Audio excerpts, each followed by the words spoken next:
So we have a lot of options, but we're working very hard on that. That's a big deal. It's not just the protests, the fake protests done by agitators and, professional insurrectionists. That's what they are. They're professional troublemakers. But we are looking very strong at the money, too, in Minnesota and other places. Tonight, we examine a major leadership shakeup at the World Economic Forum, an institution that brings together presidents, CEOs, and policymakers in Davos each year. Its chief executive has stepped down following an internal investigation tied to newly released Jeffrey Epstein files. What does this resignation mean for global institutions, political accountability, and public trust? And how does this connect to broader conversations about power, influence, and transparency on the world stage? Let's break it down.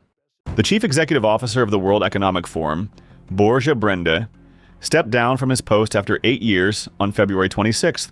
His resignation came after the organization launched an internal probe into his past ties with disgraced financier and convicted pedophile Jeffrey Epstein. Brenda's exit from the organizer of the annual summit in Davos came less than a month after the DOJ released more than 3 million trove of Epstein files, which exposed that Norway's former foreign minister had stayed in touch with the American financier long after he was convicted of sex trafficking.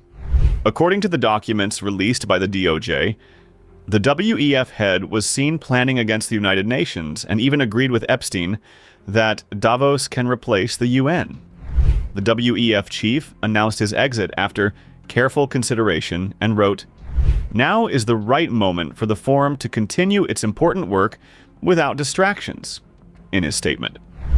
The forum stated in its statement that it honors his choice to resign and conveyed gratitude to Mr. Brenda for his instrumental leadership during a pivotal period of reforms. The World Economic Forum opened its investigation in early February 2026 after the U.S. Department of Justice released a major tranche of files on Epstein, which revealed many names and drew fresh scrutiny to the matter.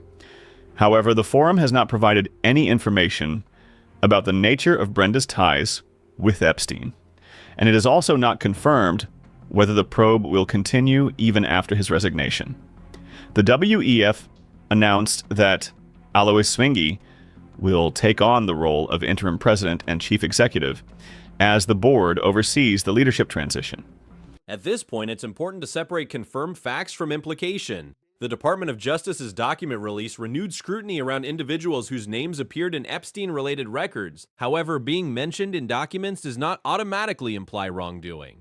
The World Economic Forum has launched an internal investigation, but it has not publicly detailed the nature of the alleged ties or whether any misconduct occurred. That distinction matters. The broader issue here is institutional credibility. When high-profile leaders are connected, even indirectly, to controversial figures, public confidence can shift quickly. Should organizations move preemptively to protect their reputations or wait for conclusive findings? And how should media outlets responsibly report on names appearing in large document dumps without overstating implications? These are critical questions for maintaining both accountability and fairness. Borja Brenda's resignation comes as a surprise, as just a month ago, on January 21st, he was at Davos sharing the stage with U.S. President Donald Trump, who was also mentioned in the Epstein files more than 1,000 times. However, the duo did not discuss Epstein on stage. They discussed the economy, Greenland, and U.S. foreign policy. The U.S. economy is doing really well. But how to sustain this growth moving forward? Because there's always a recession looming around the corner. Well, the one thing about economies and recessions is sometimes you get hit unexpectedly and there's nothing you can do about it. All brilliant people, but there's nothing. One example was COVID. We had an economy going at levels like nobody had ever seen my first 2.5, 3 years. And then I heard the word pandemic, not COVID. They came up with that name over a period of time. We won't get into that. But I heard the word pandemic. And I had a poll come out that was so strong just prior to that. And I was with the two best pollsters, McLaughlin and Fabrizio. And they said, "Sir, George Washington and Abraham Lincoln, if they came back and ran as president and vice president, they couldn't beat you. And then what happened is the following day, I was told to stay tuned because there's something really bad happening in China. There are bodies laying all over Wuhan, right around that certain building that we talk about. I always said it came from Wuhan. It did come from Wuhan. And they were body bags. We saw it by satellite. And they said, there are strange things happening in China. And so it began. And we ended up with the COVID, and the whole world suffered. We did a phenomenal job. I don't think we got the credit we deserved.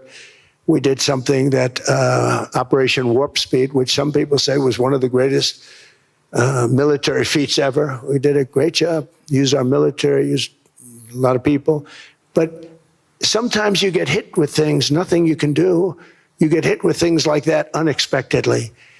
And we got through it. And when I left, the stock market was higher than it was previous to the COVID coming up. And I called it a great achievement. But things happen, bad things happen. The things that we can stop are wars if we're smart. That we can stop. Those are a matter of being intelligent and having intelligent people on the other side, because wars are the worst of all. Wars are worse than anything. But we can stop wars because that's sort of up to us. But things like dust flying in the air, wherever COVID comes from or whatever comes, sometimes you have to be a little bit lucky.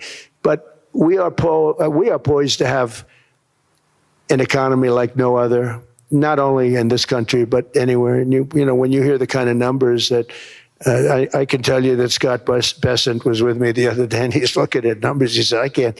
And that's all he's done his whole life, pretty much your whole life. Scott, you weren't going to be a football player, I don't think. Scott was not that great at football, but he was always good at numbers, right? And he was looking at numbers. He said, I've never seen anything like this. We're poised to do things that no other country's ever done. And, you know, luck, I hate to say it, but we need a little luck. We don't want to get hit by something that nobody could have thought. Whoever thought we were going to hit by a pandemic? You know, when I heard the word pandemic, I said, oh, that's an ancient problem.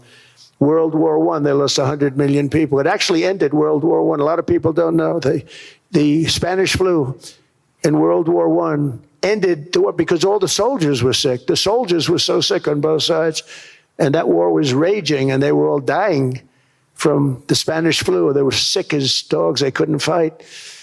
So, you know, you don't know how that would have turned out. But so we do, I mean, subject to that, and I always have to put a caveat in for it, but we're poised to have the greatest growth of any large country, I think any country that there's been. When you look at what's happening in the United States, it's really amazing.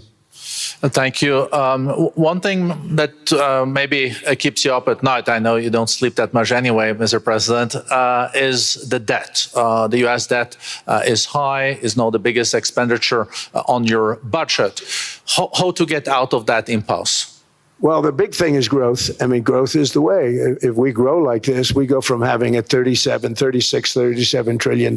We go from having high debt to low debt. But we also are cutting expenses, you know, the old-fashioned way. We have extraordinary growth. I think we're going to be growing our way out. I think we're going to be paying off debt.